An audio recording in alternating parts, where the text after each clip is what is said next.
Well, good morning, everyone. I am Senator Joe Nicola, and I represent the 11th Senatorial District of the northeastern section of Jackson County. Today, we are joined by a bipartisan group of legislators from Jackson County, and I'm very proud to be standing with them this morning, both Democrats and Republicans standing together. Because this issue is not about politics, it's about people. It's about protecting our families, our seniors, our workers, and our communities, and we are all elected to serve them. Property owners in Jackson County have been subjected to unfair and unjust tax assessments. Home valuations have skyrocketed, not because of a fair market process, but because of the county assessment process.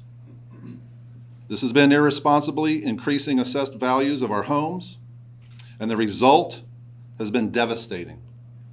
There have been many people that have lost their homes as a result. All of Jackson County is aware and have heard these stories. Seniors living in their homes for decades are being taxed out of them. Young families who bought their first homes dreaming of building a future are being crushed under unexpected and unaffordable bills.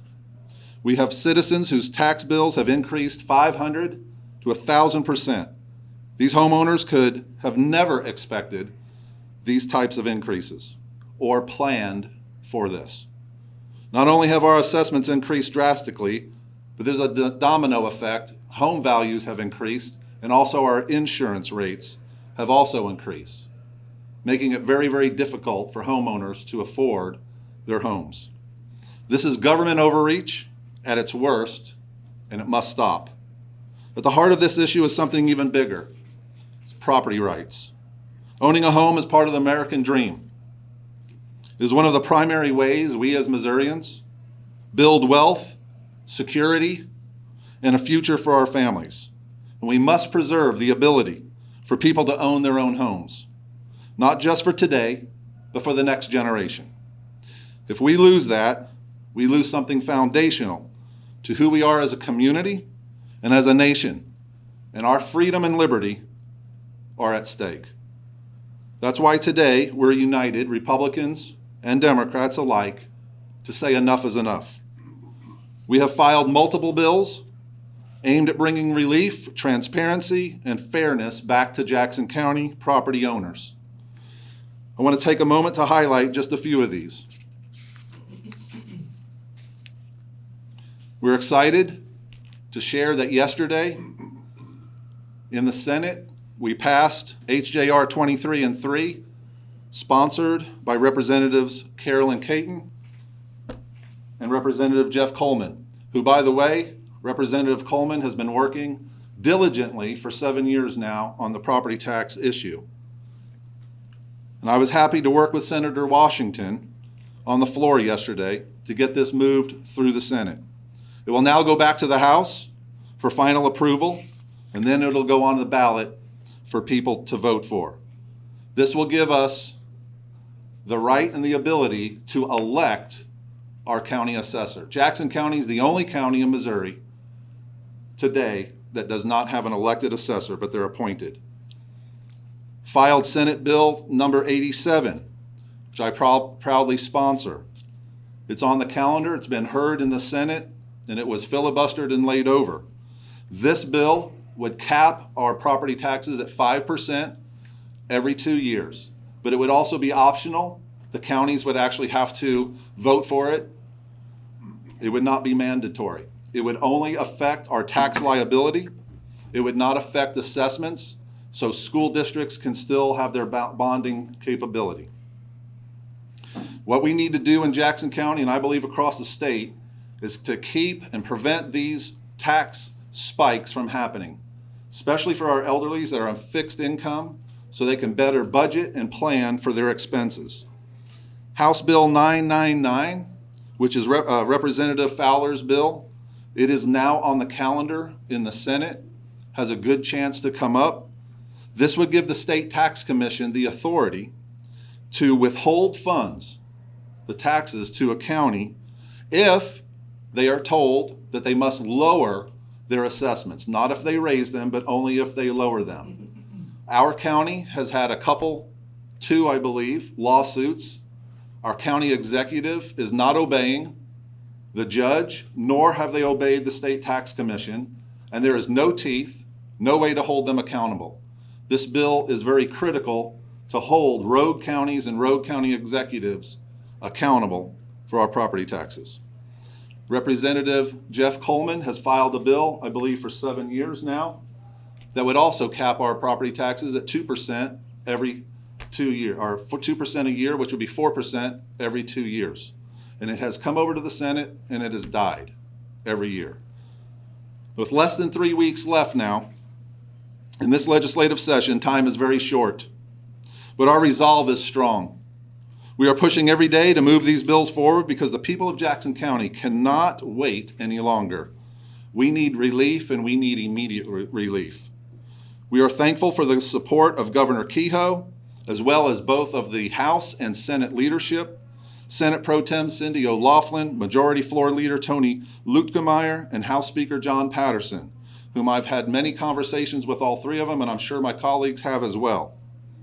And they've expressed their support for all of these efforts. We are truly hopeful that before this session ends, we'll be able to pass some strong legislation holding our counties accountable and get some real relief for our people. This fight is personal, because every senior who deserves to live out their days in peace, who may have owned their homes 40, 50, even 60 years, and they face possibly losing that home, this is absolutely criminal. Every young person that is getting ready to start a family, start and buy a home, is making it more difficult for them to purchase homes. But we want to let our citizens in Jackson County know we see your struggle, and we will not stop until we get you some relief. And let me be very, very clear. We're fighting for you every day. We hear your voices, we see your struggle, and we're not going to stop. And I believe my colleagues would agree.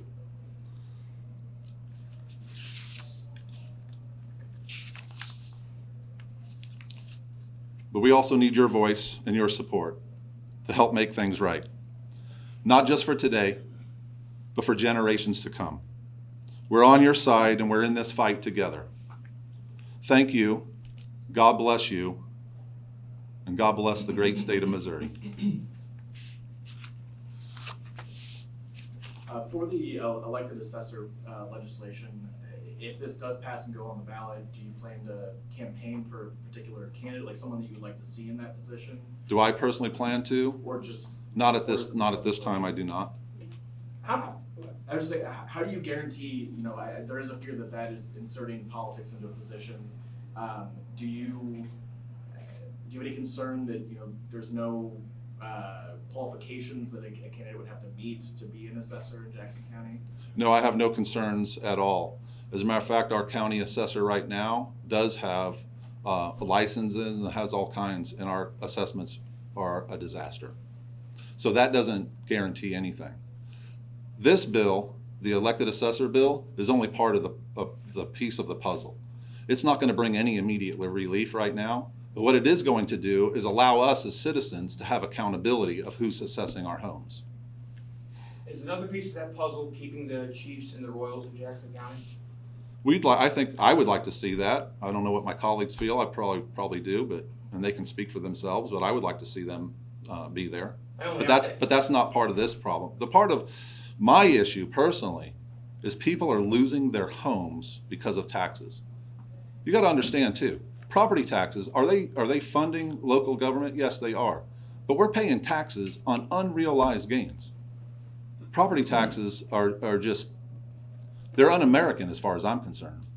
And when we own our homes and our taxes keep going up by 50%, 100%, and in some cases 1,000% that we've seen in Jackson County, it's criminal. So what's I apologize for my tardiness. Sure. What's the holdup? Is there someone who's blocking this from this moving along in the process more? Moving what? Our legislation? Yeah, your legislation. Possibly. I've been told it's a priority, but I haven't seen that it's a priority. I'll put it that way. And We have less than 3 weeks.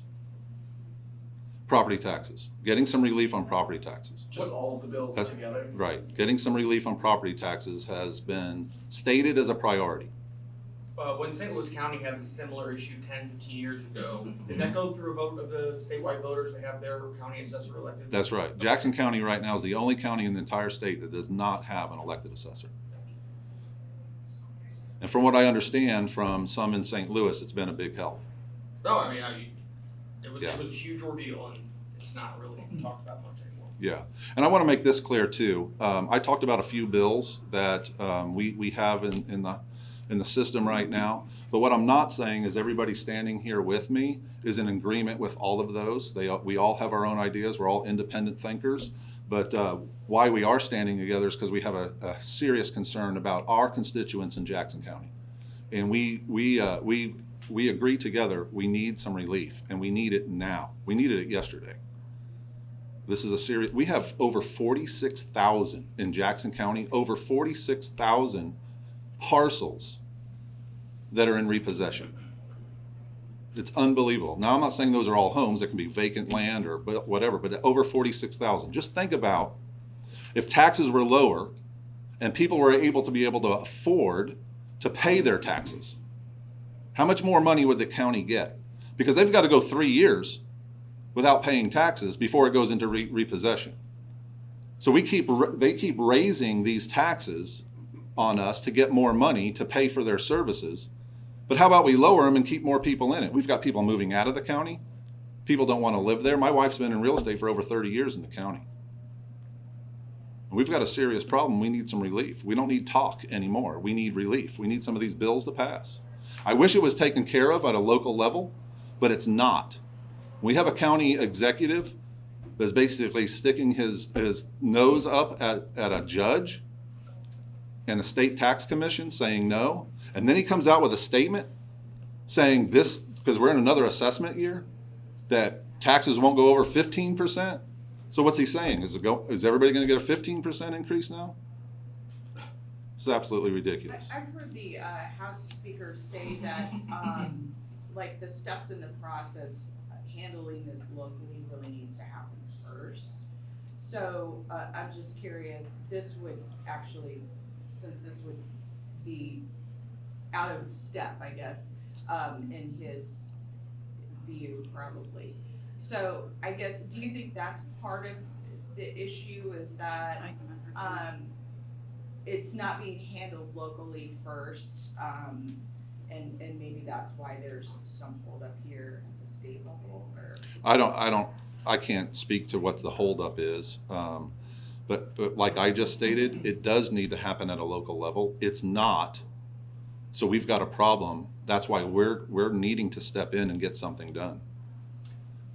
I know you said the elected assessor bill is part of a piece of the solution. In your mind, like, is there a priority piece of legislation that if you're going to pass something, you want to pass one particular bill? I think HB 999 that is sponsored by Representative Ron Fowler, that gives teeth to the state tax commission, and it would allow them to withhold all of the county's taxes until they lowered their assessment. But I want to make this clear, his bill states that they will not withhold their taxes if they're told to increase the assessments, only if they lower them. That would bring immediate relief. Then secondly, my bill or Representative Coleman's bill that would actually cap either the assessments or the tax liability. It would make it so much easier for seniors that are on fixed incomes to be able to plan, to budget, to know what their taxes could go up to. We just have time for one more question. Just a couple of years back, the senior property tax freeze was passed through. Are you saying that in Jackson County that's not necessarily being followed? Oh no, that's being followed. Matter of fact, I believe Jackson County was the first one to adopt it in the state. And I've held 16 different forums along with Representative Coleman, and helping seniors to file for this, and that's bringing some relief. But we need more. You know, we don't need these tax assessments. Because it's not only seniors. We have young people trying to buy their first homes, and you know, being able to own property is fundamental to our freedom and our liberty. If we can't preserve our property, we can't have liberty. anymore. That's so essential. That's our founders came over here because they came from a monarchy where the king owned everything. And to be able to own property is a fundamental part of our liberty and freedom here. We've got to preserve that. All property, personal property, real estate, the freedom to be able to own things without being taxed by the government out of them. One more quick one. There is a feeling in House leadership, at least, that the concerns about the tax assessments in Jackson County were one of the contributing factors as to why the stadium tax failed in Jackson County. Do you share that? Oh, absolutely. It was really poor timing. Our assessments went really high. People are being taxed out of their homes immediately, and all of a sudden they put a ballot on to raise the sales tax or to keep the sales tax. It was very poor timing. Our people are taxed to death. We don't want any more taxes.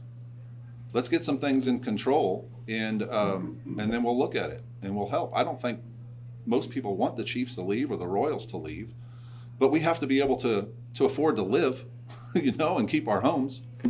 So, yeah. Well, thank you very much. I appreciate it, and I want to thank my colleagues so much for being here this morning and standing with us together. That we're united for this cause, and we want to help. And that's why we're elected. We're not here to just fund local government or here to be in the Capitol. We're here to protect the rights and liberties of our constituents, and that's what I intend to do, and I know my colleagues will as well. So thank you. Thank you very much. Thank you, guys. Hey, thank you.